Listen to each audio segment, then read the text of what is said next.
I am sorry to spring this topic onto you. So, No, last that's second. fair. To be fair, if you weren't gonna spring this topic, I was gonna spring a different topic onto you. Oh, Um, what is this topic? Truth or drink. Um, Truth or drink? basically, Okay. basically, what I was gonna do is I was gonna prompt us to like ask like really like questions that we would normally like just openly ask sometimes, like to a certain extent. Okay. Not like you know like the one that I was thinking of right off the top of my head is like how concerned are you of one of the guests you've Love had on your government. podcast like passing away or something like that. And if that's a question that you're just not comfortable asking, answering or whatnot, you take a shot. First to like 3 shots wins. But I think I'll take this topic over my silly idea. Yeah, I would want to think of things that might make you drink more easily. So, No, that's exactly the point. As well as like if you want to go like really personal, ask like not even stupid questions, but ask like stuff that you would think I might not say. Like hmm. like I'm not saying use this one, but like for example, how much have you made off of YouTube? I know for some people that's a sensitive topic, but like and they might drink to that. But like me, I could easily say, yeah, technically I've made $100. I haven't gotten paid for this. I've only gotten paid once for it, so that's how much I've made off of YouTube. Yeah, yeah, What would you consider the worst guest you've had on the podcast? Less down yeah. that. I can't answer that question. I would feel so bad. No, I gotcha. I see. I see. That's something that we could definitely consider at some point in the future if you want. But again, let's go with yours since you're the one that suggested it. So, technically, to answer that question really fast, the money thing, not necessarily the guest on the podcast. I've made technically $8, but off of Ooh. Patreon. I've actually got 3 Patreon members, so Okay. That's actually valid. Oh, if we're talking about Patreon, I've made how much have I made? Okay, so for context, I've had a Patreon since December of 2022, I want to say. okay. Yeah, I've only had at one point 2 people subscribe to my Patreon. My older brother and a good buddy of mine named Wiley Coyote. And they were just there for like what was it, like the $5 tier at some point, so I'd make like $4 off of them. And then earlier this year, Wiley had to like he couldn't because of like like he was worried about his taxes or something along the lines of that. So he said like I just can't be a part of the Patreon just to be safe or whatnot. So I was like, it's no big deal because I do nothing with my Patreon. Yeah, yeah. I neglect my Patreon big time. That's like the one thing because I've always been really bad about it, right? Um, Hmm. when I all of my time using Patreon, I have posted zero. And now is the like finally the time where I've decided to do it. I'm releasing semi-consistent updates, posting all the things early for all those members. Um and you were like they paid $5 and you get 4 back. Um I believe I'm charging my members $6 and I get like less than $3 back. That's just how Yeah, much it's changed. yeah. Honestly, that's valid. That's extremely valid. I mean, what was I gonna say? I mean, I was somewhat consistent at first, but like even then, what I was promising is like hey, you get to listen to the episode a day early, and if I do bonus content, you guys get exclusive, first chance to listen to it. I've only done like, with the exception of Google Trendy, which I just kind of just released as is or whatnot. Like I've done 2 bonus episodes. I did one to where me and a pair of guests like we just wanted to talk for just another hour about their project because that's what they really wanted to talk about. So I'm like, fuck it here, and since you guys are like doing a Kickstarter or something like that, I'll release it like around then or something along the lines of that. I forget what the exact context was. um and then the other one was the Omegle episode. Have you seen my Omegle Oh, episode? no, I haven't. I decided just randomly to go on Omegle. This was a couple of years ago. And ironically enough, I got this from one of my heroes that I talked about when we did the heroes thing of Christian Carey, and he did this kind of thing. I just went on Omegle. I typed that I was interested in art, and I just had my guests. I found random people and just talked to them about art. I found like 3 or 4 different people. We just casually talked about art in one form or fashion. Okay. Yeah, Did it I, go okay or it went well. No, it genuinely went well. It was super like there was there was a couple bits I obviously had to edit out. yeah. I didn't I will say graciously I did not see any genitalia. Though I did have one of the people that I talked to for an extended period of time talk about genitalia when it comes to like some like jewelry or rosary they was making or something along the lines of that. Um, I just talk about, oh yeah, this is supposed to represent like the women's vagina. I'm like, that's wonderful, dude. Uh, Uh-huh. All right. I, I Mhm. I did have one guy that I would constantly see that the instant he saw me, he would insta skip, and you only saw like this part of his head, so I knew exactly what he was going for. He Oh was the yeah. one, Oh yeah. yeah. It's one of those. He saw my ugly mug and it's like, yeah, no. Um, I'm looking I for the ladies. the coolest one. I didn't include this in the video because I knew it would be instantly demonetized if I did it, or at least copyright claimed.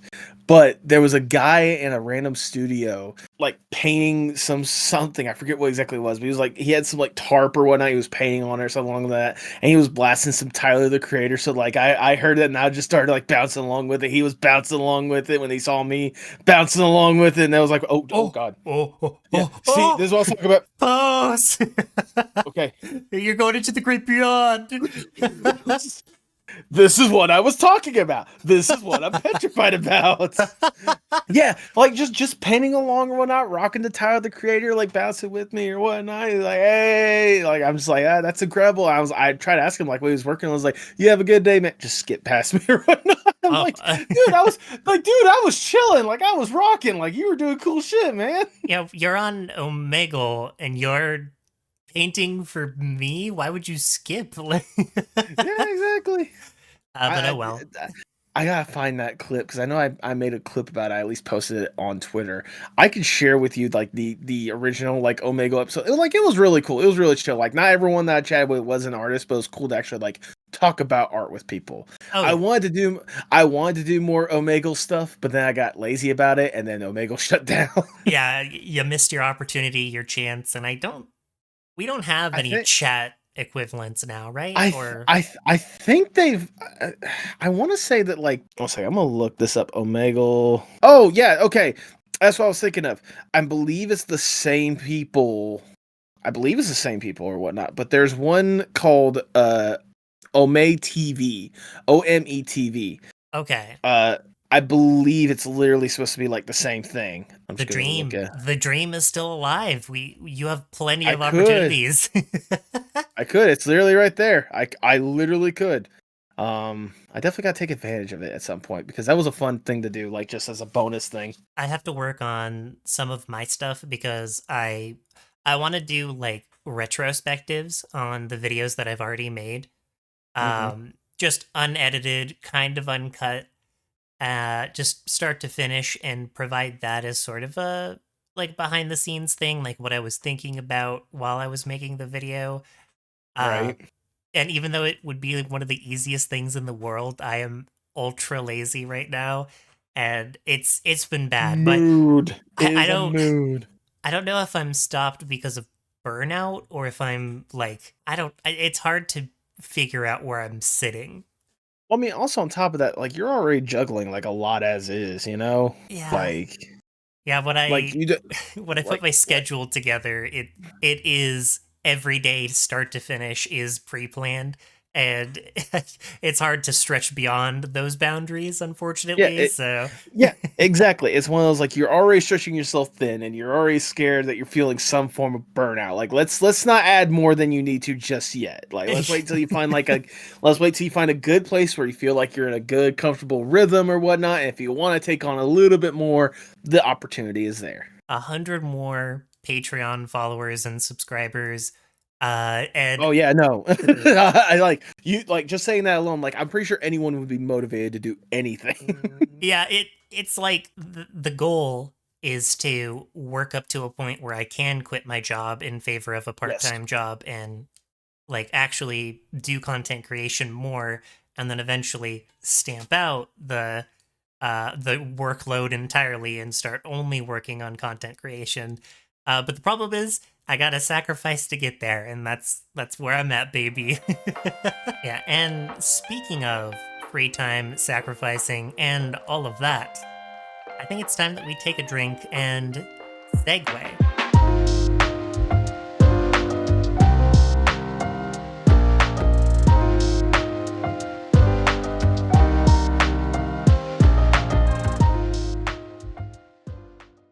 Oh, smooth.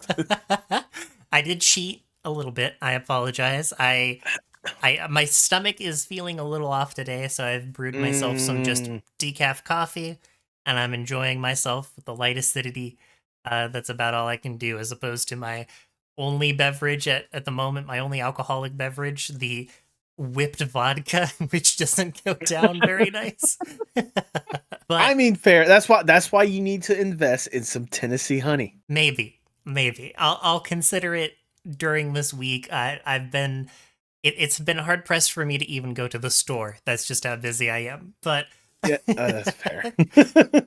anyways, welcome everyone to another episode of Get Connected with Iris and Nathan. I'm Iris, And I'm Nathan. and this is the show and the podcast where we talk about ourselves, each other, and all of you. I think that's the way I say it. It doesn't matter. We are It's doing things on the it's. fly. I'll say it changes on week to week basis. Why keep up consistency when you have authenticity? Yeah, we are free birds. Um, but I'm also a frog and a spider. Don't worry about the logistics of that.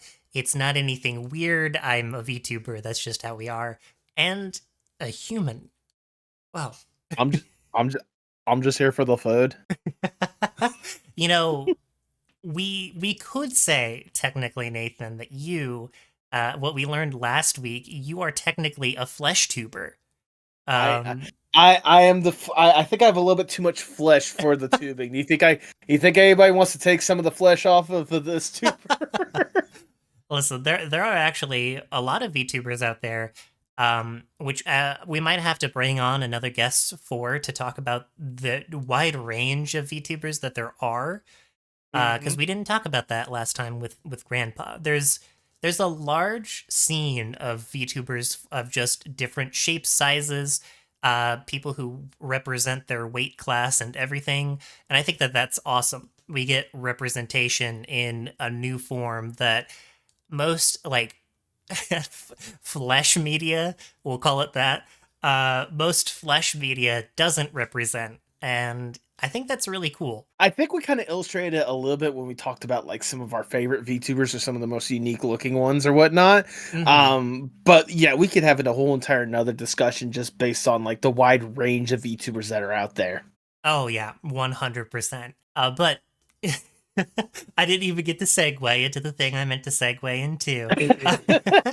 Today, we are going to be talking about 36 questions to fall in love. And I sprung this on Nathan at the last minute. I was like, hey, let's talk about something different. I left him on red for the entirety of the day. And then I was like, we're falling in love, baby. Uh, I just want to say that this is something that Iris had recommended before. I have no idea what this is about. I have not looked into this beforehand or whatnot. I am coming into this completely clean slate and everything because I have no idea what this is about. well, so to put a little emphasis before we talk about our weeks, the 36 questions to fall in love are from a scientific article published by the New York Times. Okay. And it's specifically titled "To Fall in Love with Anyone, Do This," and it's a scientific approach to falling in love.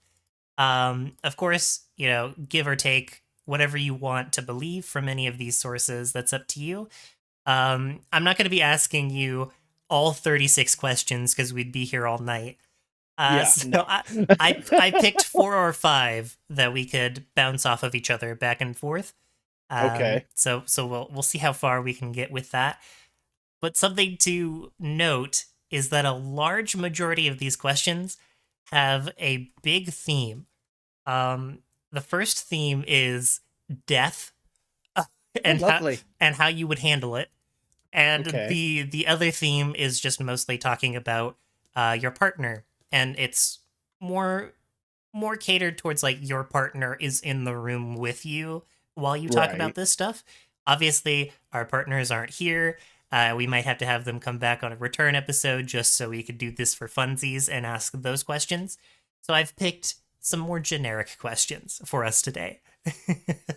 Well, then let's get the generic questions going after we segue to, I believe, the how our weeks are going. I mean, don't let me stump on your reign as the queen of the segues. No, no, no, you got it. I officially dub you the knight of the segues because you did it far better than I do. Um, Oh, oh, I am so honored. I am so. but yes, Nathan, how was your week? It was a very interesting week. I will give it that. I mean, like for the first half of it is kind of more or less like standard stuff. Work like it usually is. Taking care of podcast stuff. I did release a new episode this past week. When this episode released, it probably a couple weeks ago. With a fantastic artist by the name of Phantom Marine, or their name is Claire Niebergall, but they do a webcomic called Phantom Marine that is Okay. absolutely phenomenal. And if you have not had the opportunity, basically is about a princess in this more or less like fictional kingdom or whatnot. A princess and her crew basically gets killed by the god of death, the Red Tide King, and is able to find a way to make a deal with them to try to get back to life. But obviously, there's a little, I wouldn't say mischief, but the devil's always at play, more or less. Okay. It's very incredible. The characters are very riveting. Like the interactions are fun. The art style is gorgeous. Oh my god. Um, I no joke. Like I took like a day or two to like read the entirety of it or whatnot because it's that easy of a read, but it's also really engaging that I'm definitely going to be rereading it. That's how good it is. Okay. Um, I'll have to check out the podcast episode and I the series in general. Yeah. I highly recommend you do. In fact, if you go to their website right now, phantommarine.com, at least when this episode probably drops, I believe the image of my thumbnail for that episode is going to be the first thing that pulls up because they literally made a post about it on the website talking about Hell the yeah. interview. That's awesome. um, that is really cool. So like, there's that usual work stuff. But then it really got interesting really quickly this past like 24 hours that we're recording or whatnot. Okay. Or I'll say at least 36. Um, so Thursday morning, well, I should say Wednesday evening, I was told to meet with my safety guy of all people. Which had me slightly concerned because I'm thinking to myself, like, oh god, what did I do something wrong? Did I accidentally damage something and I didn't realize it?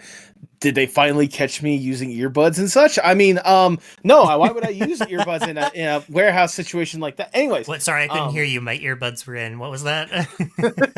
I was told to meet up with him, but whenever I went to go find him, he was gone for the day. But Thursday morning, come in, meet up with the guy, and he's like, "Hey, so I heard about this new job opportunity that is popped up.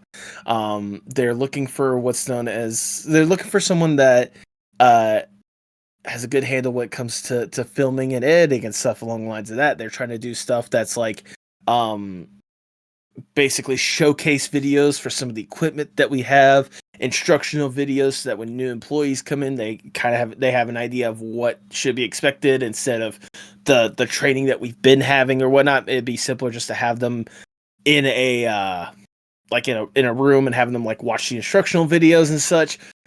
Possibility for some travel to some of the other facilities that we have in like California, Texas, all these other places and such. And I know that you talked about your podcast here and there when it comes to our manager and to some of the people that came over from Texas. And I figured with the aspects of that and the editing stuff, you would be interested in this position, which I Okay. very much was. All And right. like, don't get me wrong, I enjoy being forklift certified. It is a gift and it is an honor. But the opportunity I can to get off of that forklift is one I'm more than willing to take.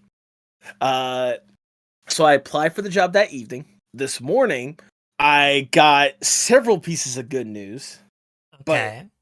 chief among them was an email from the I'm trying to think how I basically like the senior like hiring manager or something along the lines of that, or senior HR person or whatnot, being like, hey, we see you've applied for this position, looking over your stuff, we're interested in having an interview. Just pick a date, pick a time, and we'll have a 15 to 30 minute phone call interview, and we'll see how it goes. So, from the time of recording, this upcoming Monday, I'll be interviewing for this interesting new position, and I could potentially be getting a new job. Okay. All right. This is big wins because we've This talked is about that's what you went to college for, right? that is what I went to college for, which is part of the thing that slightly scared me, because like one of the things that said in the thing is that a bachelor's degree was preferred. Mm-hmm. Um, and I don't have that degree just yet, but if that topic comes up during our interview or whatnot, I will straight up tell them, like, look, if you hire me for this position, like, I will take the steps to where I can get started taking those classes and finishing up that degree as soon as like winter of this upcoming year. Yeah, I don't see any issues with that because you've shown initiative with it. I'm obviously not them, but my first thought is like you would be willing to do it. Like you could Yeah, prove yourself worthy for that. So, it's one I was like, I got that going for me. When it comes to the podcast stuff as well, I have a major interview coming up. Depending on when this episode releases, screw it, I'll go ahead and say it. This upcoming Sunday, I have an interview with the incredible showrunner or former showrunner known as Maxwell Adams. Does that name remotely ring a bell to you, Iris? I can't say that it is actually. Does the show The Grim Adventures of Billy and Mandy ring a bell to you? Yes, that does. He is the guy that started, created, and handled that show during the entirety of its run. God damn, Uh, okay. yeah. And you bet your ass I'm going to be having a fantastic conversation with that guy, and that episode is going to be my Halloween episode. So there you go, folks. Let me think about it. Yeah, this episode should release after Halloween, I'm pretty sure. Just after Halloween. So if it releases after Halloween, people, I highly recommend you check out the Postmodern Art Podcast, the podcast dedicated to giving artists who are wandering the world over the platform they deserve, and check out the fantastic Halloween episode with Maxwell Adams, featuring my fantastic co-showrunner Tipsy J Hart as a co-host for the evening. It's gonna be a fantastic time. Okay, you should definitely try for that thumbnail specifically when you get it to like put yourself into the caricature of the what the art style is for Billy and Mandy. Oh, so here's the thing. Tipsy had went ahead and asked, like, well, initially she was like, I got dibs on the thumbnail, and I said, let's see if I can, because how I normally take care of my thumbnails or whatnot is let me ask the guest himself, Maxwell Adams, to do that in the Billy and Mandy art style and such. Mm-hmm. But if he can't do it, then Tipsy has free range over that thumbnail, and I will make sure to be like, do everything you can to make it look as much like Billy and Mandy as possible. Yes, yes. That's wonderful to hear. I'm glad that you've got that going for you. And And I, I was gonna say, sorry, go on. I was just gonna say I can't wait to get hired at your job, and the training instruction video is going to be, "Hello, I'm Nathan Ragland, also the host of the Postmodern Art Podcast." That's something that I've definitely thought about, like leading up to this. Like, if I get this position, like, would I be in charge of doing like the voiceover stuff for it? Like, especially when it comes to the instructional video, because like, if nothing else, that could be something that I could simply tell them, like, oh yeah, I'm trying to dabble in like voice acting stuff. So if you want to save some money when it comes to make these instructional videos, I could just take that covered on the down low. Like that's the one less expense we have to be concerned about. Saving Mhm. the company money, taking that initiative. Yeah, show me But some if you can, if they're not confidential. I'll see what I can do. You know, obviously for legal reasons, no, I can't do that whatsoever. But I'll see what I can do. Just don't show But them this podcast; they'll be fine. but away from legal stuff, Uh-huh. Iris, tell me about your week. How's your week going? I have done a whole lot of everything and a whole lot of nothing all at the same time. There's no real pinpointed. It's hard because, like, I've done some, but I've not done enough in my eyes, and I want to do more. Because last night Okay. I was up till like 4 a.m. I played so much Zenless Zone Zero. That's all I was doing for God knows why. Um, but by the time that this episode is released, I should hopefully have my next video coming out, Hey. which is on a very interesting topic. And because this is you from the past, but us from the future, Nathan, I'll cue you in as to what the title and the point of the video is. Um, I'm all I ears. I was thinking about this for a long time because when I started playing this game again, I realized something that I never thought about before. We all know that I'm Loot VT. I'm a spider merchant VTuber who's been doing video essays, and one of my main themes for the channel that I want to do is saving the game.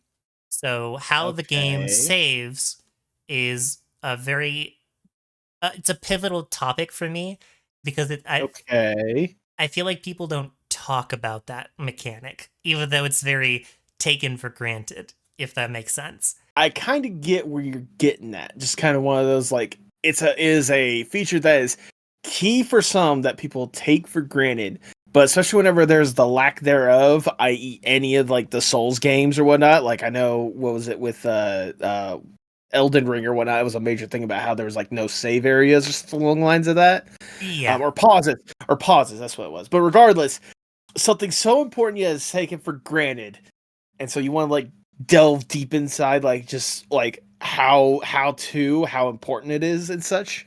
Yeah, so saving the game, if it's not a forethought, it's typically, just whatever. But some Right. games really take the extra step to make it important. One of the most prolific examples of that in modern times is Undertale, by Toby Okay. Fox. We all know, at least I hope some of y'all know, that whatever you save at any save point, there's a different dialogue for every single time that you save. But the last line that is always spoken is, "You're filled with determination." And at the end of the game, that's a very core theme. So Toby Fox worked in saving into the main theme of the game, which is really cool. But what I want to talk about is far less interesting, in my opinion. Okay.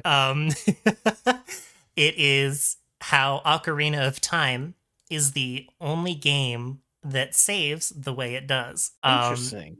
It saves like a majority of other Zelda games where you save it from the menu, as opposed to like Majora's Mask, where you have to find save points in order to save for reals. The way that you save Ocarina of Time is you open the menu, you hit the B button to go back, and then the game prompts you if you want to save. Oh, And then from okay. there, all you have to do is press A and then A again, and you're instantly back into the game world.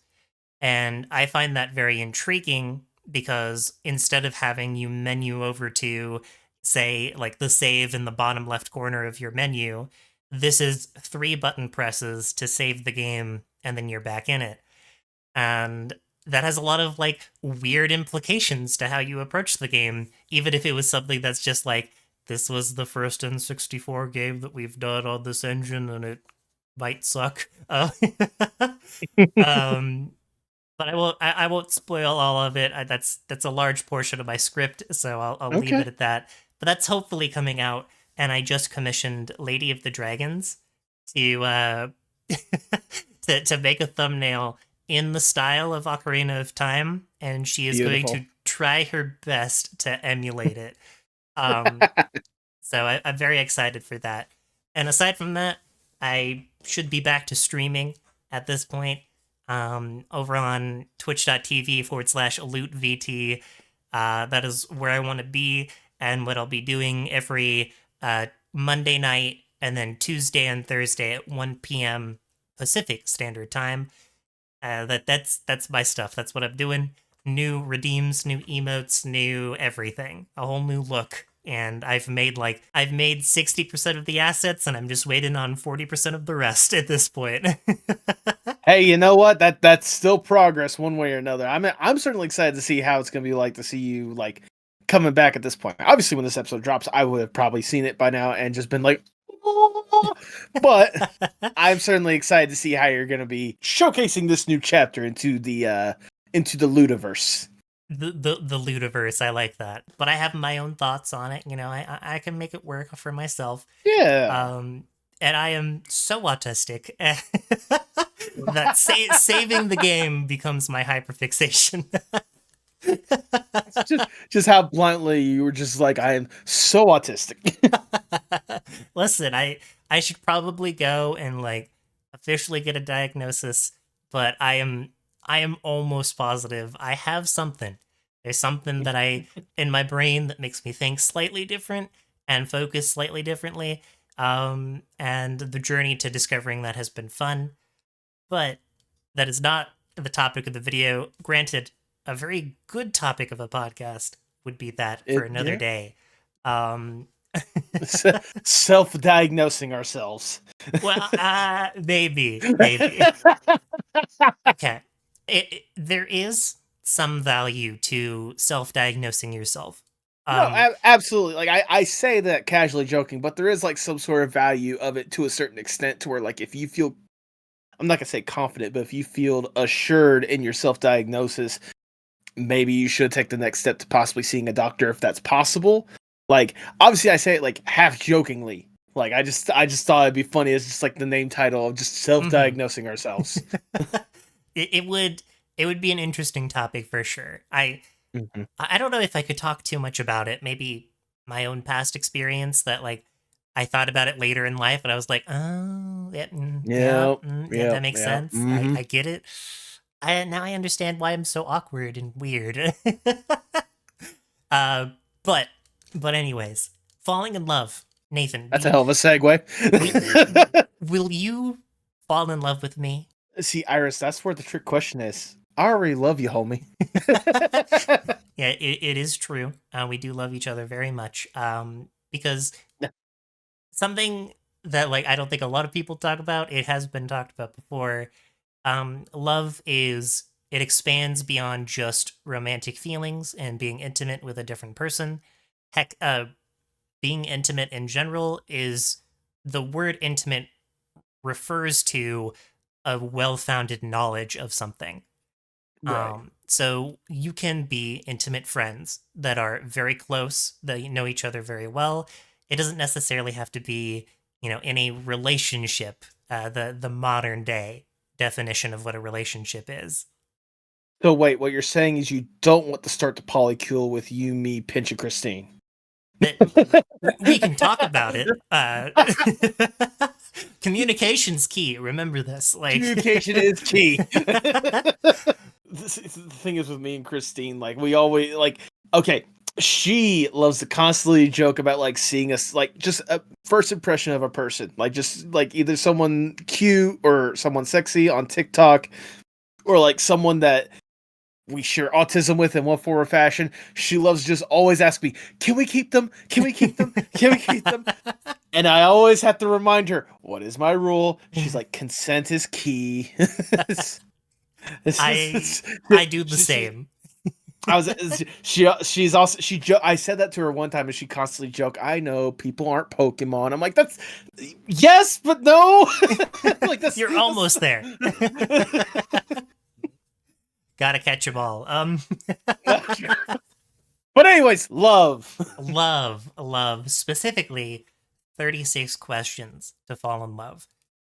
Mentioned earlier, these are the quote unquote scientific questions that every couple should ask themselves and each other, just to deepen a bond. And I Mhm. actually know some people who go to this list whenever they go on a date. They'll pick a random question from it and they'll ask that question to their date, just as like a hook, a conversation starter, if you will. Okay. So some of these questions are really good.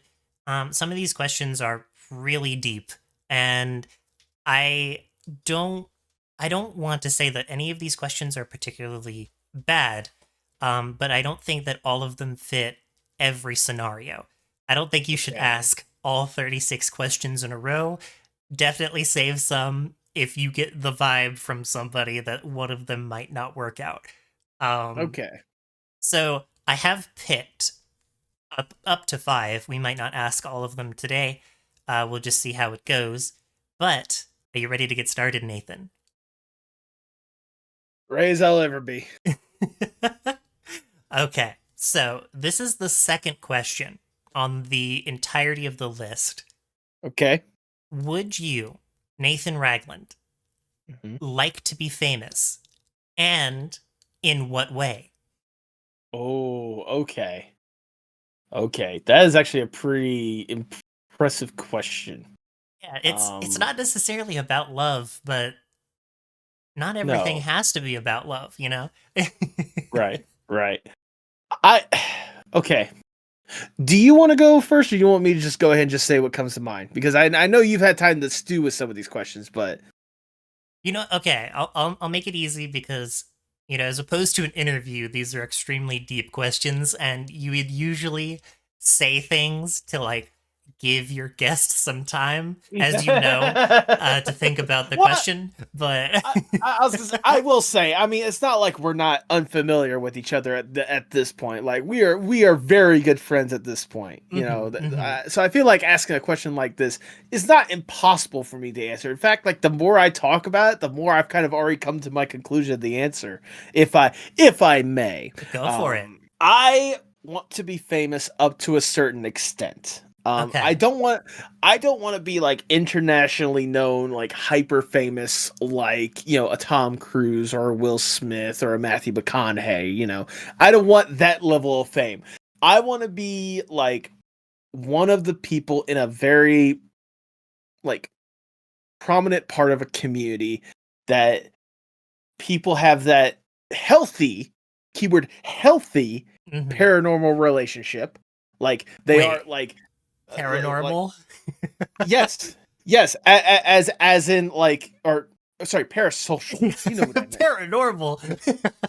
Ghosts. That's my Sorry. community. I want to be. That's my community. I want to be dead. I want the ghost hunters to try to find me. No, that healthy parasocial relationship. There you go. Uh, to where like people understand my boundaries enough to where they're not like clamoring for me or whatnot, but they recognize and they find a good connection with me, or at least the people that I chat with or whatnot. Like I feel like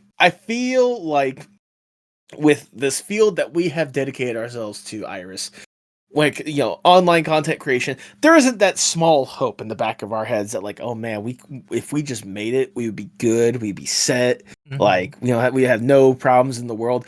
I'm not looking to be like, again, internationally known mega superstar Nathan Ragland. I'll just be like, oh, I would be okay if I step outside my house and people be like, hey, you're Nathan Ragland. I heard you in this thing, or I watch your YouTube videos all the time and such. I enjoy the popularity that YouTubers have, like when it comes to like their community and such, hmm to where like obviously they show that love and support for the creator, the people that they're usually close around or whatnot. um Kind of the fact that they have both like fun with their job, but also like obviously they have a job. They're able to live comfortably and stuff. That's the level of fame that I want to have. I don't want now, like I said, healthy parasocial relationship, aka if I get accused of some bullshit after I hit 1 million subs on YouTube or whatnot, I'm calling some motherfuckers out. Like, excuse me, what the fuck do you think is going on? Because that's not what's fucking happening. Yeah, That's not gonna I've been fucking happen. normal. I've been normal this whole time. like I want to be that level of like a Markiplier or a Jacksepticeye, to where it's like they're recognizable enough to where like people are more than willing to help and support them and show that love because of the stuff I'm able to put out there, while at the same time giving me enough respect and space to just leave me be, let me do my own thing, and just more or less relax. That is the level of thing that I want. Okay. It's interesting that you say you want to be at the level of Markiplier and Jacksepticeye, but you don't want to be internationally famous. Which I feel like those two in particular are very internationally famous. Like those are like the extreme examples what I'm trying to Okay, get at. okay. Like like I could go into more niche names or whatnot. Like I'm a fan of like the Russian Badger, which a lot of people would know, but not everyone knows. Or Smitty, Cryos, Hmm. again, was like Grizzy, Pezzy, Droid, Puffer, names like that to where people out there in our audience is gonna recognize those names, but it's not like the go-to, big name, like I said, like a Markiplier or Jacksepticeye or whatnot. That was just the extreme example of like Hmm. not as internationally known, but like you can't also tell me that there's some people out there in the broad scope of the world that don't know who Markiplier or Jacksepticeye is. There are still people out there that have no idea what a Uh, YouTuber is. yeah, I know, but I get your rebuttal. I get your rebuttal. I have to make it scientific. We have to make a clear cut definition for how Yes. famous you want to be. And if you go beyond that, we can't fall in love with Nathan. We can't do God it. damn it. But no, I like that. I to kind of parrot off of that to answer for myself, I share the same sentiment because I want to be somewhat of a household name. Like at some point you're just hanging out with one of your friends and you're like, oh, I've heard of this loot person. She makes some pretty interesting video essays or whatever. So, in a sense, yeah, I do want to be famous, largely because fame carries a lot of weight in Yeah. terms of what your word is, like what the message you want to spread is. I've talked about it a little bit before. I want to do a lot more charity work and help donate and raise money for foundations and the Yes. whole nine yards because that's super important to me. Um, I've always had it since the beginning, even though I do want to make a living off of this stuff.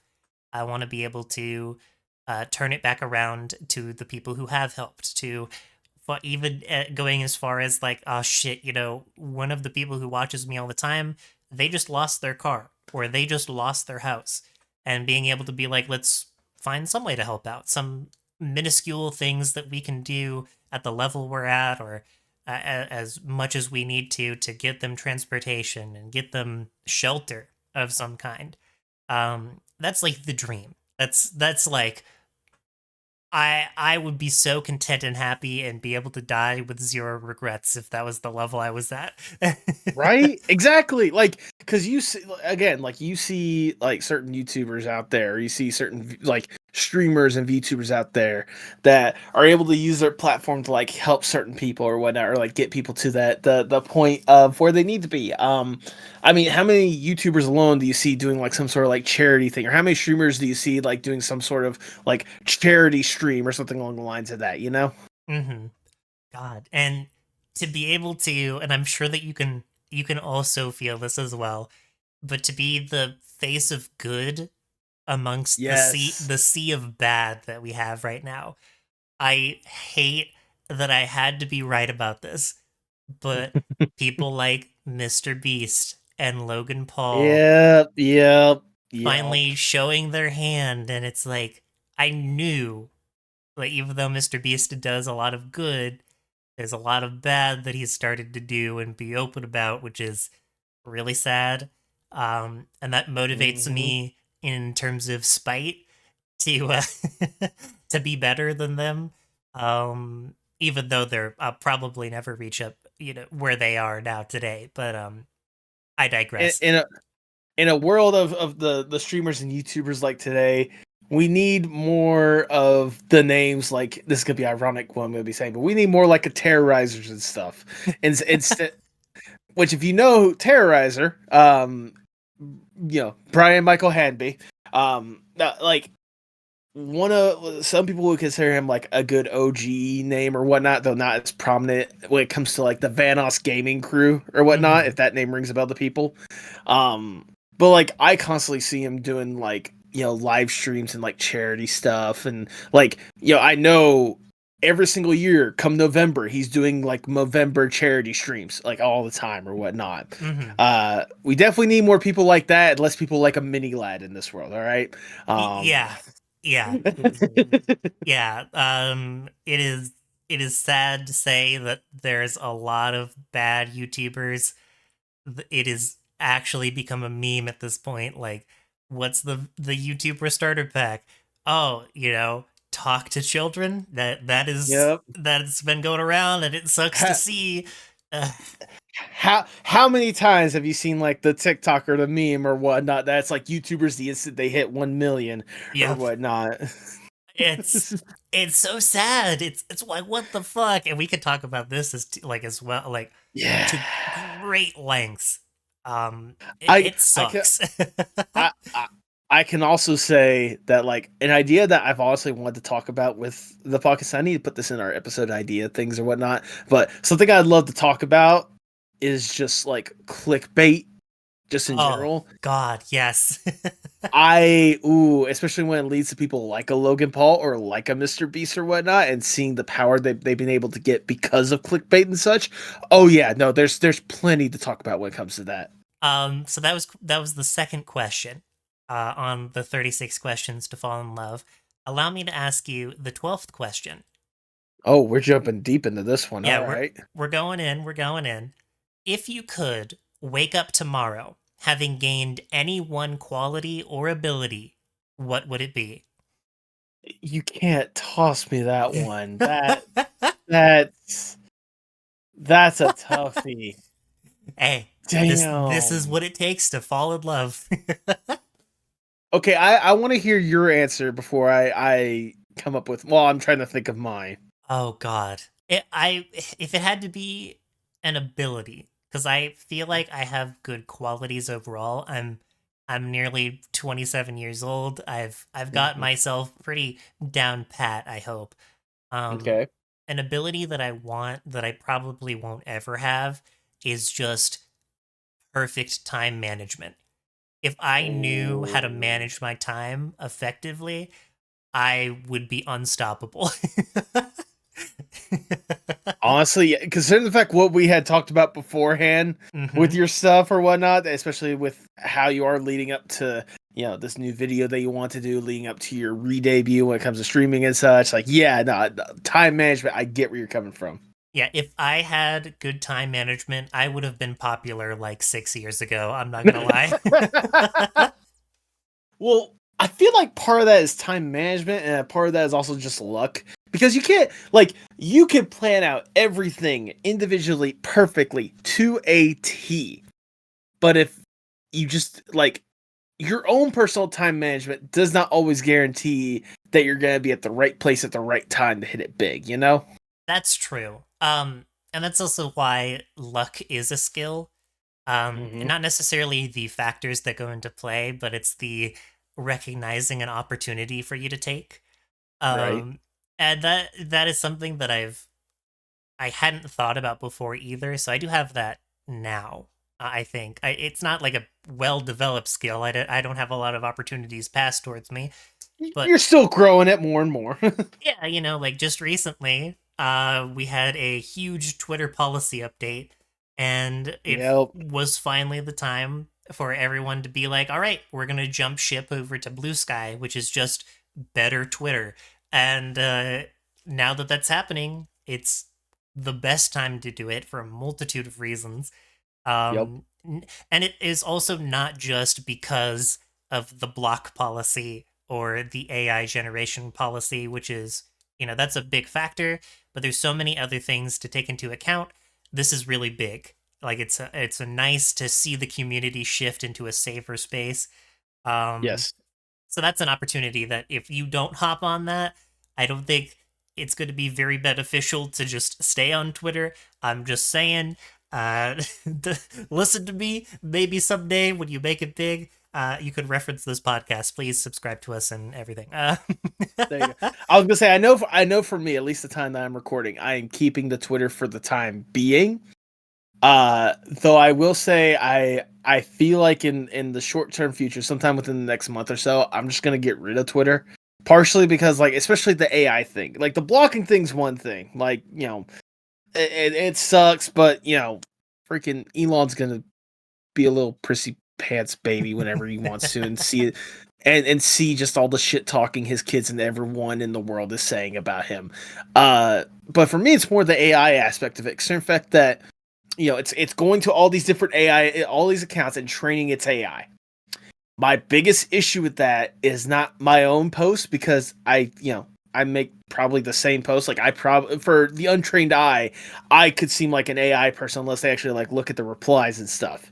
Hmm. Um, but it's the fact that I am showcasing not just my stuff, but I'm also showcasing my artist's art and stuff. I'm showcasing other people's stuff.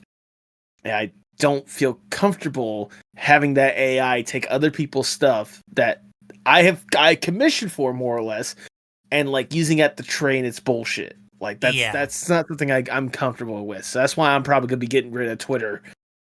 Sometime maybe by the time this episode comes out. Although I feel like I'm gonna at least keep it just a little bit past that because I want to see if the Maxwell Adams episode can actually get some traction. Yeah, Um, and then you immediately delete them. Not immediately. I give him like at least like a week or two, and then I'll delete it. Okay, okay. Just be like, hey everyone, appreciate all the love and support. I'm moving over to this bad boy right here. Yeah, blue sky, it's in, everybody. I'm just saying. And Jump over the blue ski. there are a lot of skeptics, and I get it. Yeah. But as someone who, in her first year, her first 8 months, got 15,000 followers, posting every hour of every day, the literal second that Elon Musk took over, all of my traction went down the drain because I didn't pay for the service. Um, Yep. Twitter has not been valuable to me for the past year and a half to 2 years. It has just been a nightmare. Um, and a big part of depression because look at all the shit that's on there now. It's wild. Anyways, completely off topic. Yep. Uh, Completely off topic, but still a valuable thing to talk about. Answer the question, Nathan. I want to fall in love with you. I think if I answer this question, I feel like you would just fall head over heels over me when I say this. Um, I would love to gain the ability to properly cook. Because Oh. because like it's not that I don't know how to cook at all. I am not a complete imbecile. Like I know how to do some like good comfort food stuff. Chili, tater tot casserole, some basic stuff. And I've worked in a kitchen before. I have worked at a Indian places at a mall food court, but I still cooked Indian food. So I'm Hmm. not completely incompetent, but I would love to get the opportunity. Like I would love to absorb the ability of like proper techniques, proper management and seasoning and all stuff like that to make like not just good quality dishes, but maybe some also like good portion size to where like the flavor is gonna be like the most punctuating note. Partially because one, I love food. I love food so much, and as you could probably tell,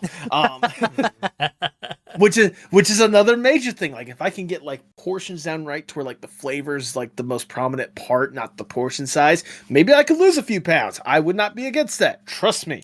Um, but also like because I have such a love for food that I also want to try like so many different techniques, so many different cultures and such. So if I gain like the ability to cook and like cook well, I don't have to be again like the how many stars is like on the Michelin thing? Is it 5 stars or is it three? I I always believe confuse me. there's three Michelin stars. So it goes, Okay, you're a 5-star restaurant, and then you have to be officially recognized to get yourself at least one Michelin star.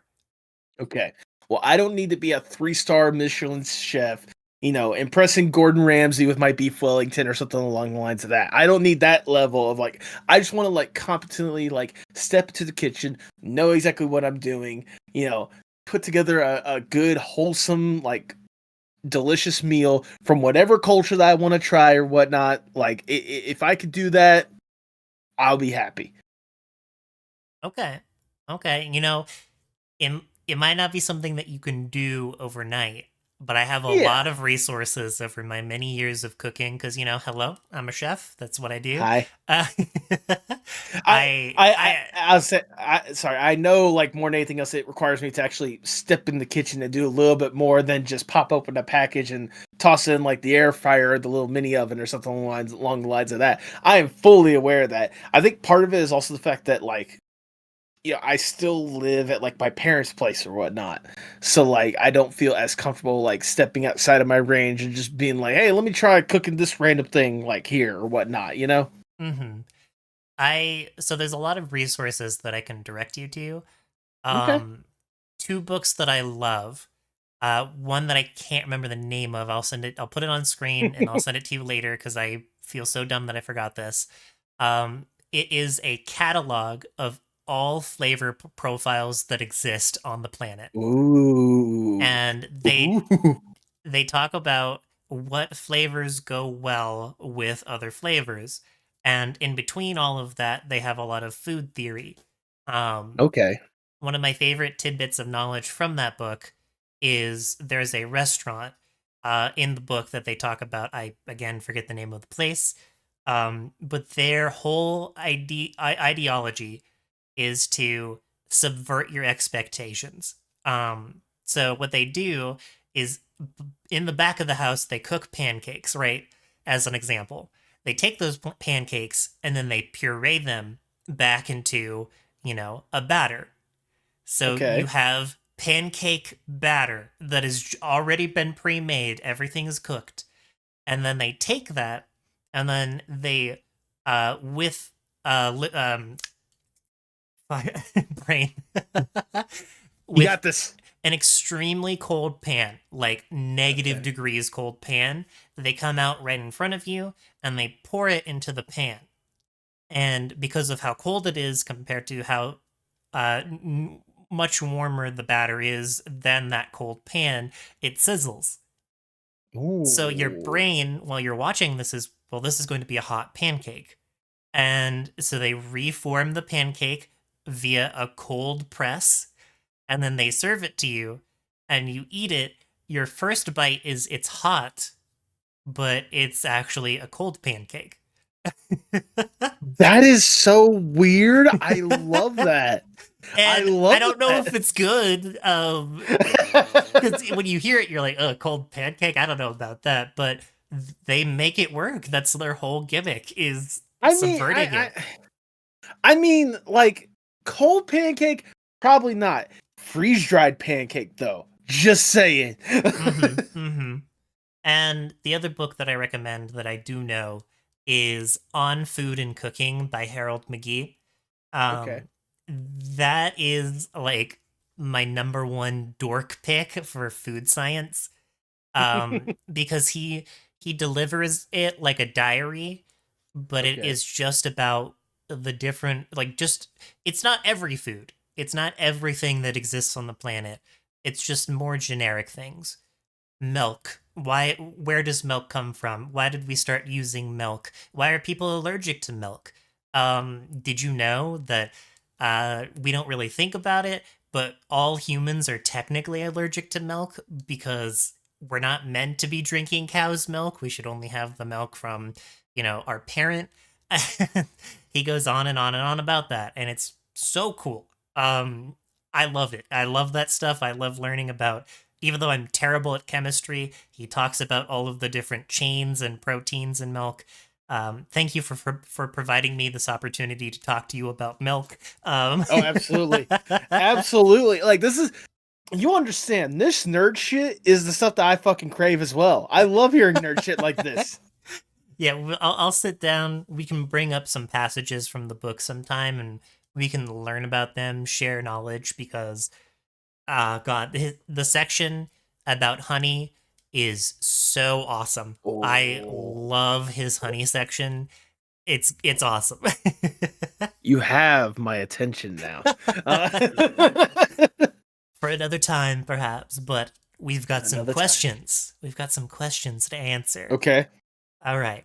So, not too far into this list, just the next question, 13. Okay. I thought it would be Ooh. a little thematic to ask this question too. If a crystal ball could tell you the truth about yourself, your life, the future, or anything else, what would you want to know? Because I love seeing the gears turning. That's my favorite part. my mind jumps to one thing, and this is going to be actually a pretty deep conversation now that I'm thinking about it. But Okay. like my mind jumps to one thing. Will I die with people I love around me? My Ooh. one of my biggest fears in life is actually no. I'm changing my answer real quickly. All Okay, right, okay. forget. Don't answer that crystal ball. I got you.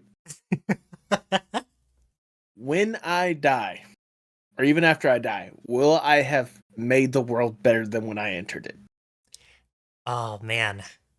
That is my philosophy when it comes to life or whatnot. Like as much as people want to, be like, hey, like, it's all about, living this kind of life. It's all about having like all the money or, doing all the experiences or whatnot. My biggest way that I live life is I want to make sure that I leave this world better than I entered it. Now that doesn't guarantee that like I'm not gonna say I'm gonna be the guy that finds the cure for cancer. Dear God, no. I wish I could be that guy, but I am not him. Or her or them, whoever finds a cure for cancer, please. I'm not looking to like shake up the standards, or I'm not looking to like come in and leave the biggest impact. Kind of like we were talking about with the famous question. I'm not looking to come in and be like the internationally known person. But if I at least know that I came into this world and left an impact on people, not just like those directly next to me, but people within a good proximity of me, if I have made a difference in their life for the better and I have improved their life in one form or fashion, I can die a happy person.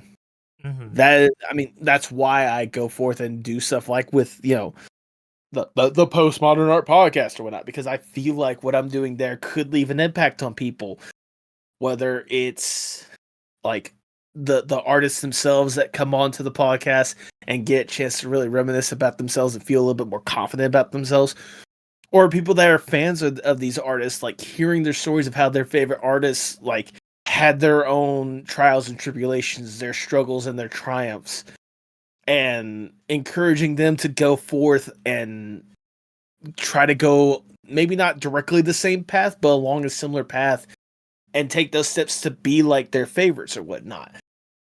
But also like in a more personal sense, like, I know a good bit of people. I consider myself a very friendly person, and I have people that I consider some of my closest friends no matter what, yourself included, Irish. Trust me, I'm not leaving you out of this conversation. Hmm. I just want to know that like whatever little bit I was able to be there for those people that I truly care about, that like long after I'm gone, did I leave a good impact for those people? Did I improve their lives ever so mildly? Did I help their experience on this weird and twisted world we call Earth? Did I make it worth it for just a few seconds? That if I can know the answer to that definitively, I can die a happy person. Hmm. So you'll be happy to know that you have already succeeded in this. Um, Oh. because you're running this podcast, you're already being proactive. Your postmodern art podcast specifically, you are proactively putting yourself into other people's lives, providing them the chance to talk about themselves. And I'm sure with some of the bad conversations, there have been plenty of good. Oh yeah, Um, no, absolutely. you've touched a lot of people, and you're on the right path. Uh, I cannot say that as the orb wielder, but I can say that comfortably as your friend. Like I feel like I've done a decent job and I've left quite an impact, but like okay. Do you know the tradition of Dia de los Muertos when it comes to Mexican culture and such? How it's about like honoring the spirits long after they passed away. Hmm. Um Especially as their spirits are apparently in the afterlife, especially if those families take the time to remember their souls and such. Hmm. I'm not saying this is gonna be exactly me or whatnot, but like, am I going to have that kind of impact with people to where I will always be remembered in some form or fashion? Or is it just one of those like at least directly like give it like 2 or 3 generations, and everything I've done is just kind of washed away, and I am insignificant in the grand scheme of everything. Mm-hmm. Um, Again, like I said, I don't want to fully just change the world. I don't want to be the one that leaves their stamp and is like, hey, society is better strictly because I did this one thing or because I did that thing or whatnot. But like, I want to know that like what I'm doing now is gonna help out people, not just in the short term, but in the long term, years, decades after I've passed. Mm-hmm. So, okay, there is yet again another piece of knowledge that I have, but I don't know the name of it, where it came from. I know that it was a seminar from a food restaurateur talking about the definition of success. Okay. And I want to talk about this because it was a story that changed my life hearing it. Um, Okay. he was deeply thinking about what it takes to be successful. And during his big run as CEO for this restaurant that he ran, he was like, okay, where can we cut corners? Where can we make the most profit? How can I develop a thriving business? And he didn't feel satisfied with himself. And while he was doing all of this, uh, someone from his old town, I believe it was a deadbeat town. There was nobody there, very tiny, tiny place. Um, a police officer that was there, like the guy who had been there for like 30 plus years, passed away. Hmm. And everyone in the town, including himself, they all went back and attended his funeral. And he was devastated that this person passed away. And he realized that this person, who was, in theory, unsuccessful, didn't make the most money, had actually touched so many people's lives that even him, this guy, this restaurateur who's trying to make it big and make a lot of money, came back and wept for him. So he changed his philosophy completely from being a money oriented business to a person oriented business, Right. because his idea of happiness completely shifted. If he was going to leave this world, he didn't want to leave it rich. He wanted to leave it touching as many lives as he could.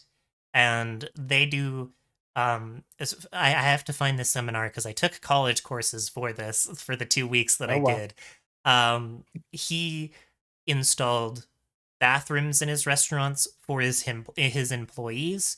He installed washrooms, break rooms, washers and dryers so they can clean their uniforms, some bunks and beds if they didn't have a place to stay for the night. He did everything in his power to make sure that all of his employees were taken well care of. I only share it because that little bit of just making sure that you're looking out for somebody else already is a definition of success. It's I don't know. I don't know. This it's just the first thing that I think of. Um, the other thing that I think of. Have you seen John Cena on Kai Cenat's stream? Oh yeah, you're talking about the recent one where they promoted the chicken Big Mac or whatnot, and he just gets like really personal and just like talks about like the struggles that he had or whatnot with Kai. Yeah, it's his like outlook on the world as a whole. Yeah, Fuck, you want to watch that right now? Actually. I'd love to honestly, because I mean, who am I to say no to John Cena? I used to think I was put on earth to be a wrestler. That was Mm. it. I was put on earth to be a WWE superstar. And then I started doing a little bit of acting, and I'm like, oh, no, it's easy. I'm a storyteller. No, I'm a human being, breathing air like everybody else. And I'm significantly insignificant. I'm a grain of sand on a beach in a pale blue dot out in the middle of nowhere. I just want to be useful. Life to me is a gift. And dude, I have, in my tenure, I understand. I have been given lottery ticket after lottery ticket after lottery ticket. I am lucky. I understand my luck, and I try to live each day grateful for the luck. So when the sun goes down, I look at what I did for the day, even if it's relax. did I earn the sunset? Some days I don't, and I motivate myself to try to do it again, but most days I do. And that's my sense of purpose. So now I have what makes me happy. And I can chase those things. And that's what makes the ride super fun, man. To me. That's fire. That's Yeah. I love John Cena, not just as a wrestling fan, but like if you ever listen to him just like casually just chatting with like certain people, the way that he speaks or whatnot, and the way that he talks, like you could listen to that man like talk philosophically about, I don't know, the history of Kansas for some reason. And he'd find a way to make it so eloquent and so engaging, and especially hearing stuff like that and, you know, talking about basically more or less like motivation on a day in, day out basis or whatnot. And realizing obviously like his place in life or whatnot, like that. I love that man. That man is a godsend. Yeah, he spits fire, lyrical bars of wisdom. You say that jokingly, but you do realize he started off as a WWE wrestler being the doctor of thugonomics, right? I do. He the where he talks about earning the sunset is like that is a great philosophy to have, and I feel like combining everything with what you said as far as what you want to do, fuck yeah, just Absolutely. um, I would say that the philosophy I talked about earlier, that's how I live my day in and day out. Just with that mentality of hopefully when my day does come, I've left enough of an impact and I've left this place better than I entered it. You know, no matter how big or how small that impact is. But enough about me, Iris. I need to know, as the orb holder at this point, what are you asking this all knowing orb? If I may. Mine's a little bit somber. It's a little low, I guess. Okay. I ask this question a lot, not in this particular way, but I ask it in terms of on my interviews, you go back in time and you're at a bus stop, and at this fictional bus stop is a younger version of you. What would you tell yourself? It can be anything. You can literally say anything that you want. And my answer to that is, to ask the orb is, will everything be okay? Right. Because I don't know. You know, I have lived a long life. I'm only 26 years old, but I feel like I'm in nearly 40. That's just how much I've been through at this point. And I'm like worried. I don't know if what I'll achieve will be, you know, working out for me in 10 years, 5 years, next year. So I want to know, will what I'm doing right now, will it be okay? Yeah, that's it. I don't have to go much deeper than that. I mean, I at least want to. I don't have the answer to that question, Iris. I can, as the orb holder in this situation, I don't have the answer to that question, but I can at least attest that I guess it depends on what you mean by okay, or how it will work out, more or less. Because like, you know, thinking to how you ask or whatnot, like asking your younger self, like, you know, one thing, like, will it be okay? Well, I hate to ask it like this, but let's bluntly ask or whatnot. Like, compared to where you were, say, 10 years ago to where you are now, do you think you've made it out okay so far? Do you think things have turned out for the most part well? So far, if I had to, you know, be the one to tell my younger self anything, I would say it's going to be hard, but you'll eventually find yourself and then disappear into the mist. I mean, yeah. I mean that's also a good way to work at it, because on the one hand, let's think about all the struggles that you've had to deal with in the past 10 or some odd years. Hell, your entire life up to this point, all the struggles you've had to fucking deal with. All right. You've been through hell and back in more forms of fashion. Like you've had your body reconstructed with your lung and shit. Like you've been going through a transition of yourself that you didn't realize up to a certain point that was the true blue version of you. You've dealt with love and you've dealt with heartbreak, like you've dealt with a lot of fucking bullshit. But the fact that you're able to keep going day in and day out despite all that adversity and still be standing here at this point, I think if you still have that determination 10, 20, 50 years down the line, I think everything will be okay. I think everything will work out. It may not work out perfectly. It may not work out ideally, but I think it'll work out. I'm at a point where I feel like I finally hit that, like, when I'm on the seesaw, this fictional seesaw of it being okay, I was on the bad side, right? Yep. And now I've eventually to the point where I stood up, I've walked across the saw, and now I'm balancing things, and things finally feel normal again after a very long Right. time. Some days I got my bad days, some days it's manic and I'm just like, God, why can't I focus? But it's getting there. We're getting there. We're I have a getting there. We're goal getting to there. work towards. I have my mantras. I've met a lot of great people, like, Tank, 100% following his advice on the planning and having a schedule for everything, writing everything down. Mm-hmm. It's been very good. Um, to like segue a little bit, I was thinking about this today, something that made me feel really good, and it was like a somewhat jabby joke. So okay, I might edit this out. We'll see. Uh, Okay. Okay. if you ever feel dumb or you ever feel down and you're like, why am I not as smart as I could be? I want you to know that I used to have a friend who believed that you could overcome any allergy by microdosing on it. And No. he didn't No. do it to himself. He did it to one of my best friends. No. He My best friend has a gluten intolerance, and he would sneak gluten, like just a little bit of flour, into all of our food during our hangouts. Well, that's fucked up. Yeah, he's not the focal point of this. My ex-wife cheated on me with that guy.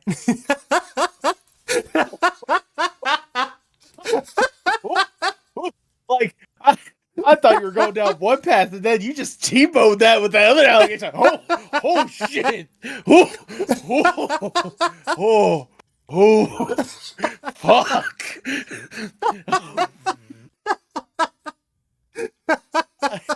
I part of me feels really bad, Iris, but part of me wants to just laugh.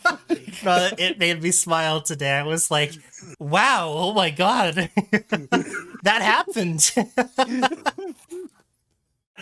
Oh dear God, that is that is like definition dark humor right there more than anything else. We That found it. We found dark humor. we have found dark humor. I mean, uh, if it makes you feel slightly better, I can't tell you the amount of jokes that my dad has said about my mom, aka his ex-wife. So like uh-huh. that's Yeah, yeah. yeah. It's a thing to laugh and then move on about. Don't dwell on it for Exactly. too long.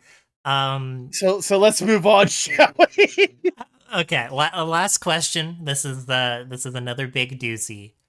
Okay. This is question number 30. When did you last cry in front of another person?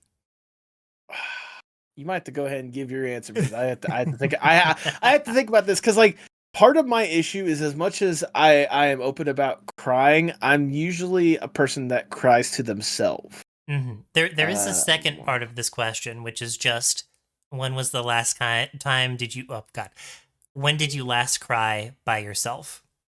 okay, okay, but you might have to go ahead and at least give your answer for the first one while I'm trying to think of the last time I cried with someone else. So the last time I cried in front of somebody, I technically didn't. I tried my best to not let it show. Right. It was actually just a month or so ago with our my last dishwasher that I had, because he was extremely open with me about the things happening in his life and what happened. Because for a little context, uh, his mother passed away. His name Okay. was is Doug, and his mother passed away, and he was doing a decent paying work, but was like he didn't feel like his life was valuable. So he Mm. went and started working at our retirement home and wanted to give back to the old folks there because he cared for his mother before she passed away. And hearing his story really made me reevaluate the things that happened in my life. And like I swear to you, every weekend while he was there, I was crying in the kitchen. Not because of like I was depressed or anything, but it was like, man, that I'm having a realization of things that I'm missing out on and things that I'm not doing. I'm almost 30, and I'm like, that so many things are going to be happening to me that are going to be out of my control. I should Right. probably try to take the reins. So I somewhat cried in front of him. We cried in front of each other, tears down our face, basically, blowing our noses, yada yada. Try to do that thing like, yeah, it's fine. I just got onion in my eyes or something. um, but if I had to say the last time that I cried by myself and it was a well needed cry. Oh God, it's making me tear up even thinking about this. You got the Cyrus. You got this. So there was a content creator whose name was Ketom, or just Ket, and he was a clown VTuber. And I didn't know anything about him beyond a few things. We were, however many years ago, we developed this thing called the VTuber Summer Camp during my first Mhm. year of VTubing. We kicked it off. It was so strong, and I was in a group with him, and our group, we were trying to plan things, didn't really work out. It Right. was what it was. But he would show up in my streams every so often. And just recently, this last year, he passed away suddenly from a heart attack.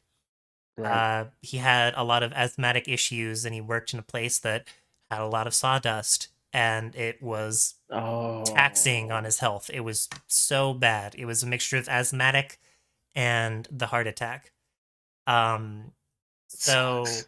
when he passed away, and I learned about it, I was surprised with myself that I cried so much for somebody that I didn't know that well. And I had this deep regret because I knew him, but I didn't know him. And I didn't want to, but from that moment forward, it was like I didn't really want to uh, take anything for granted. And so Right. this last summer, I was taking a look through old DMs. I was trying to look for something. I don't remember what it was, and I typed in summer camp, and I happened across our DMs that we had as a group. And in that DM, we talked about commissioning a piece of art together. And I know you've seen it. I commissioned Lady of the Dragons to make this piece of art. Um, and I was bawling the entire time. Every time I would go to talk to Lady, I was in tears. And my tears actually didn't stop until after the piece was finished. And it sits very comfortably on my desktop wallpaper. And I use it as a reminder to like never give up. And it's rough, but I know that that stuff is very important because I don't want to dwell in his death. I want Right. to celebrate his memory, you know. So yeah, that was the last time I cried. It was this last summer. It was so bad. I cried forever. No, honestly, that's extremely valid. I was gonna say, I remember, I knew exactly who you were talking about because recently, a VTuber friend of both of ours, Creepshow, aka Scarlet, I believe she recently did re-debut with like a new model and a new character or whatnot, and she Mhm. pointed out that as part of her outfit, she has like a ribbon on her leg that's supposed to be like in memory or in honor of that of him more than anything else. Mm-hmm. Because that guy had an impact on her as well. And that's kind of a way to kind of carry his legacy forward, is having that little reminder on her model forever, for as long as she uses the model, obviously, but probably Mm-hmm. whatever subsequent model afterwards, to have that little reminder on her of someone that left quite an impact on a lot of people in the VTuber community that I've come to learn. Yeah, it Um, was it was devastating. Um, oh god, he beloved by so many people. Um, and it also opened up my eyes to, we're VTubers, but we're still human. yes. I actually know a few people at this point who have passed away. Um, People that I knew in passing, but not quite as much as, Ket. And, um, I think I was thinking to myself, wow, that could have been me, or that could have been somebody that I knew more closely. And I know that someday maybe that'll happen. Maybe hopefully we'll all live to the point where we retire from our personas and we can live happy Right. lives and die of old age. But um, losing someone suddenly was like, oh my god. Uh, um, I'm sorry to dwell on this chat for a second or whatnot, but at least for me, that's something that I'm petrified about. Like, the more I get to do, like, both what we're doing now, but also like with the Postmodern Art podcast, because I've got to know so many people through this podcast, so many with the other podcasts, so many amazing people that I consider near and dear. The fact that I was allowed a single grain in the sands of time hourglass of these people's lives. And there's some guess that for a wealth of different reasons, that I'm just scared that one day I'm going to go on to Twitter, Blue Sky, or whatever form of social media and figure out that they passed away, and it is going to it is going to crush me. It is going to destroy me emotionally more than anything else, because I know how much they mean to the people, but also, like, for me, like, I was lucky enough to be a part of that life, and I still cherish and hold those people like near and dear, even if I haven't talked to them in a while after our interview or whatnot. That they're still like very important to me, and I'm just scared. I'm lucky enough to this point, knock on wood, that everyone that I've interviewed so far, no one has passed away yet. But I am scared of the first time that unfortunately happens. I mean, and it's bound to happen. Like, to be fair, I've had guests that have been like working in the industry and stuff since like the 80s or something along yeah. the lines of that. Like, father time comes for everyone in one form or fashion. I don't know if I'm emotionally ready for that day when it does happen. Hmm. Yeah. It's like such a wild curveball of a question on this list. Mm-hmm. Um, and that right there is an example of like, oh my god. Anyways, for you, Yeah, when do I need to talk about the times I'm crying my eyes out? yes, I'm yes, in a, it's your turn. I'm in a glass case of emotions. No. Um, well, the last time, at least I remember crying in front of someone else, it's ironic you were talking about like the people that like you were working with, because for me it was also at work. It was about this time last year, maybe a little bit more than a year ago. Um, that my supervisor, well, I mean, let me put it like this, with the job that I'm working or whatnot, like, I just kind of more or less got into a mental rhythm of like, all right, slowly wake up, make my way in, just kind of, lock in, load, do all the stuff, go home, bleh, like, more Hmm. than anything else. I just thought, like, I felt like shit. I just felt exhausted, tired. And I just thought that's just part of growing up, especially I'm working in a warehouse more than anything else. Like, what, what's the big, deal when it comes to that? Well, then my supervisor went up to my dad, because me and my dad work at the same place. my supervisor went up to my dad and mentioned something to him, being like, Nathan, he's not looking like the way he used to. Like he's not like the person that he's not the Nathan I know. I'll put it like that. Mm-hmm. And my dad came up to me because my dad is that kind of blunt and honest person to where like he'll come up to me and he'll tell me about this stuff, especially if it's something important or whatnot. And it was more or less that like him telling me about that and that kind of realization that other people kind of more or less notice, and it's like, oh my god, I'm not happy. I am not the person that I want to be. I'm just in like autopilot depressed mode Mm-hmm. more than anything else. And so like it really opened my eyes, and I talked about it with another coworker, and I just started crying because like the coworker was like trying to be on like my side, apparently trying to be like, well, what is her business? She shouldn't have to worry about you. You gotta worry about you. And I'm like, no, she's right. She's right though. Like she's 100% right. And it was that realization that kind of more or less hit me. So then afterwards, like, about an hour or so later, I go up to the supervisor, and like, she is a very emotional and sentimental person. All right. Mm-hmm. Like she wears her emotions on her sleeve. Um, she is a very thoughtful, very caring person. And she has literally called me like her work son. That is my work mama right there. All Mm-hmm. I was gonna right. say, is Like, this the one that I know? yep. And so like she told me, like, look, I didn't know how exactly to tell you about it or say it because I didn't want to like offend you or something like that. I straight up told her like, no, you're absolutely right. I haven't been feeling like myself. I just thought this is just part of growing up or whatnot, and I don't. I want to take the steps to feel better because I don't want to constantly feel this way. And like I said, like she wears her emotions on her sleeve or whatnot, so she's hearing that and then she's starting to cry. And I'm like, if you start to cry, I'm going to start to cry. And I've already cried a little bit. And like we cried a little bit and we hugged. And I'm like, thank you for letting me know. This was the wake up call that I needed, more or less.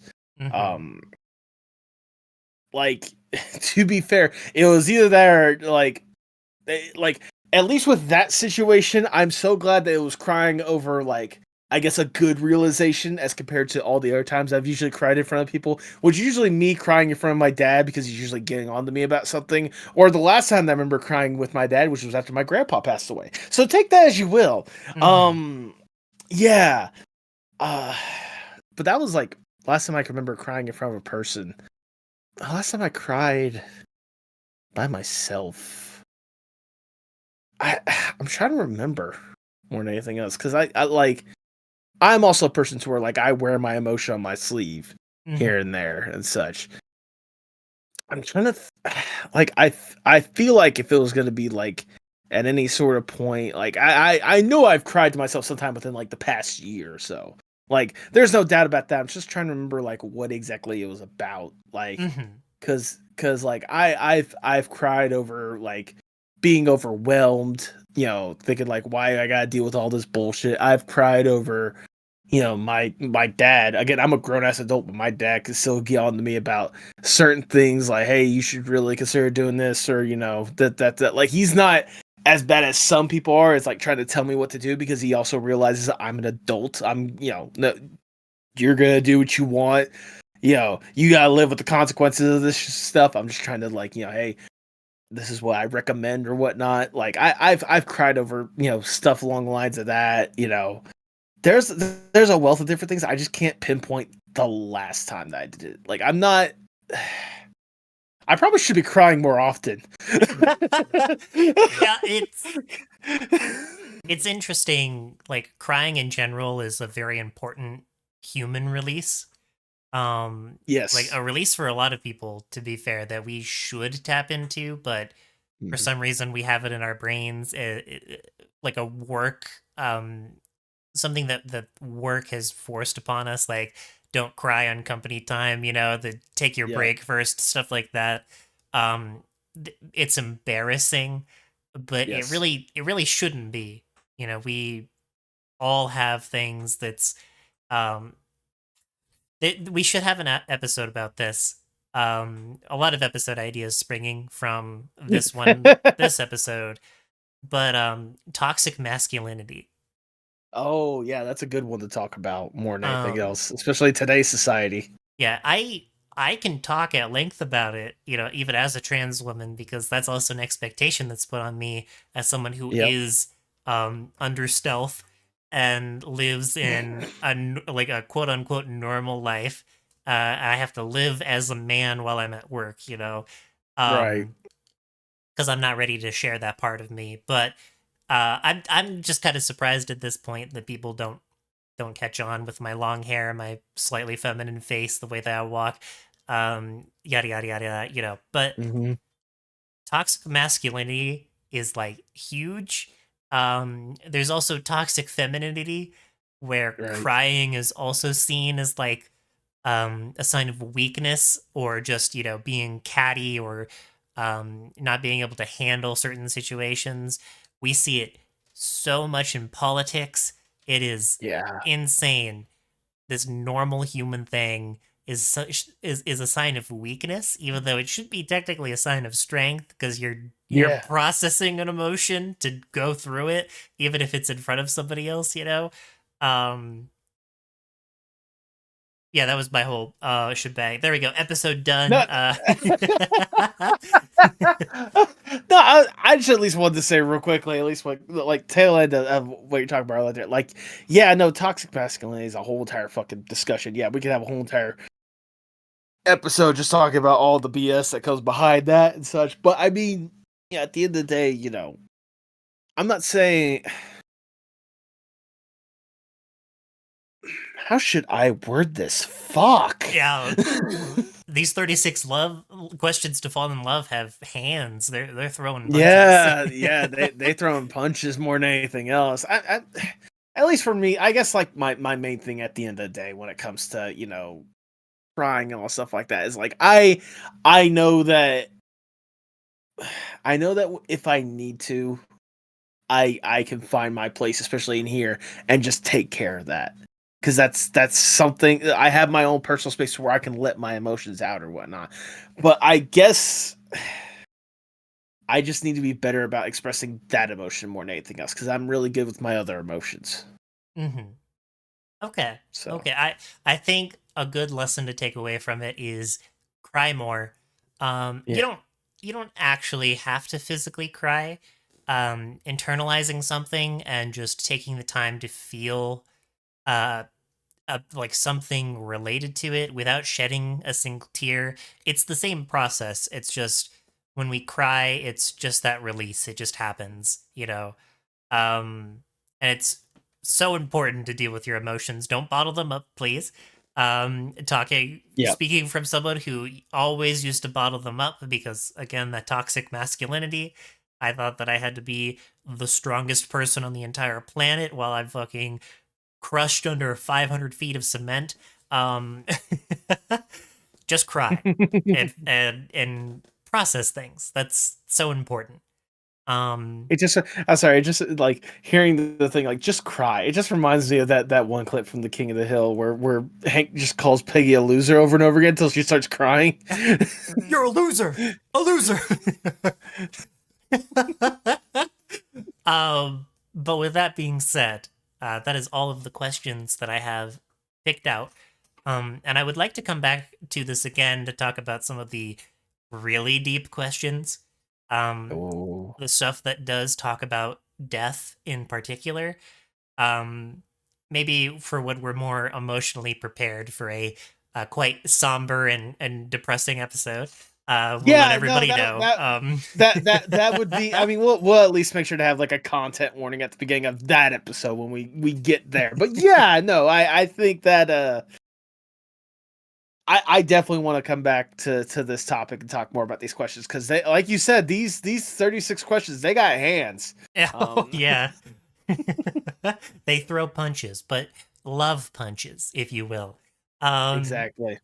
so I think that's everything that I have. Do you have anything else that you would like to add, Nathan?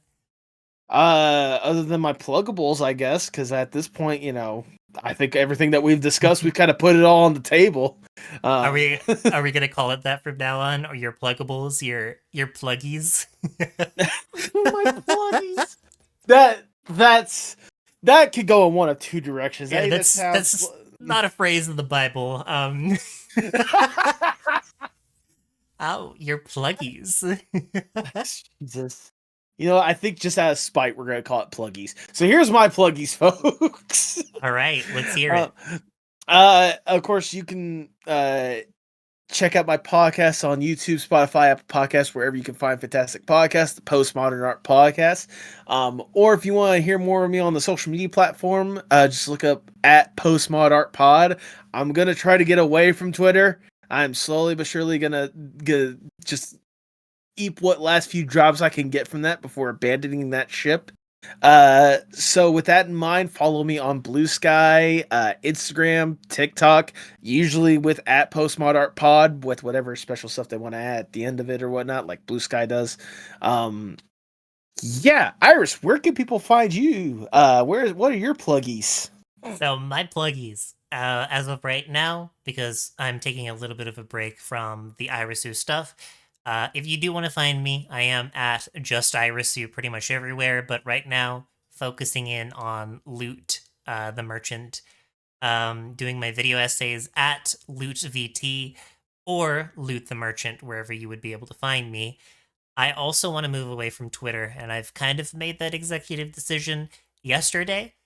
So we'll see how that goes. So if you want to Mhm. find me, you can look me up at lootvt.bisky.social. That's dot bsky dot social, and it will lead you straight to my account. All the way to Blue Sky too. I don't know why they decided to abbreviate it like that, but it is what it is.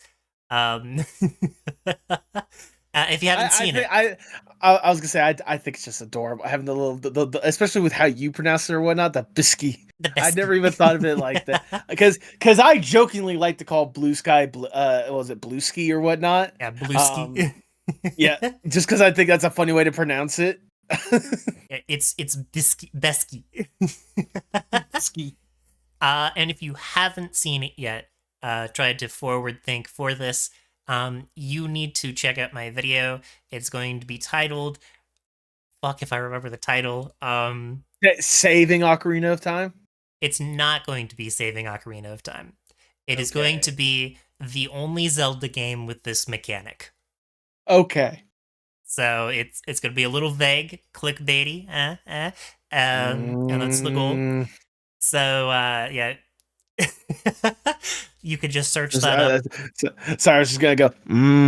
Clickbait. I wonder if we're gonna be talking about that at some point. One of these days. One of these One of days. these days. So if you want to go find that, obviously at LootVT, please leave a like, comment, and subscribe. Not kidding you. I think that was one of the main things that helped me really make the last Sly Cooper video explode. You should do that anyways if you like somebody's content, you know? Just go Yeah. out and like, comment, subscribe. And likewise, if you would like to see more of us as a whole, this podcast here specifically, you can find us pretty much anywhere at Connected Wien or at Get Connected Wien. Get Connected with Iris and Nathan shows up now in search engines, so that's really cool. Hell yeah. Yeah, we're on Spotify, we're on YouTube, still working on the iTunes. I don't know how that will work. But we have had people send us messages. We will have to rededicate some time to reading some of those out because of a lost episode that happened because of me. Sorry about that. Don't apologize. Stuff happens. Shit happens. It was a long day. But yeah, you can send us a message, and in fact, my question for you, my homework for everybody at home, is a question that we didn't get to ask today. What is an embarrassing moment that has happened in your life? The 29th question to fall in love. So maybe if you tell I, us, we'll fall in love I with you. I feel like we answered that question like at some point, like especially with like the two truths and a lie. We talked about at least one embarrassing moment. Oh yeah. Um, Yeah, that's a really good episode. You should go check that out as well. But with that being said, I think that we're good. We got everything? I think we're good. I think if you want to start us slowly crawling our way out the exit, with our little phrase and such, I think we can get this show on the road. All right. Thank you, everybody, so much for watching. I've been Iris. And I've been Nathan. And until next time, stay connected. Boom, we did it. Cue outro. Flashing lights, explosion effects, pride flags, air horns, and cut.